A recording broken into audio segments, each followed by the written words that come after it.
May numero ba para makonvict si VP Sara? Ang botohan sa pagpapalit ng liderato sa Senado ay maaaring magbigay ng palatandaan kung paano magbobotohan ang mga senador sa impeachment trial ni Vice President Sara Duterte. 16 votes o 2/3 ng Senado ang kailangan para makonvict ang isang na-impeach na opisyal. Nakakuha ng 13 boto para maging Senate President si Alan Peter Cayetano. Mula rito, 5 ang maituturing na solid at sigurado ng boboto pabor kay VP Sara. Sina Senador Bongo, Bato de la Rosa, Robin Padilla, Rodante Marcoleta at Amy Marcos.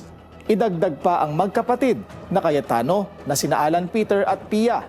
Kung gugustuhin talaga ng administrasyon na makonvict si VP Sara, maaring may window para makumbinsi na tumalon sina Senators Joel Villanueva, Francis Escudero at Jinggoy Estrada na mga idinadawit sa flood control scandal at ang magkapatid na Villar na sina Camille at Mark na naharap sa mga kaso at problema kaugnay ng mga kumpanya ng pamilya sa Securities and Exchange Commission at patubig.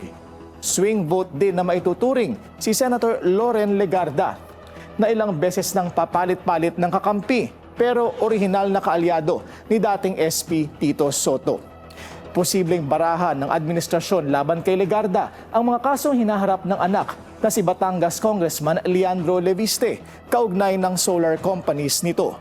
Kung idadagdag ang 6 na boto nila sa 9 na miyembro ng minorya, isa na lang mula sa mga nag-abstain sa leadership vote na sina Senators JV Ejercito at Mig Subiri ang kailangan para maabot ang Magic 16 na kailangan para makonvict ang bise. Bagamat pareho silang nagsabi na bahagi na sila ngayon ng minority.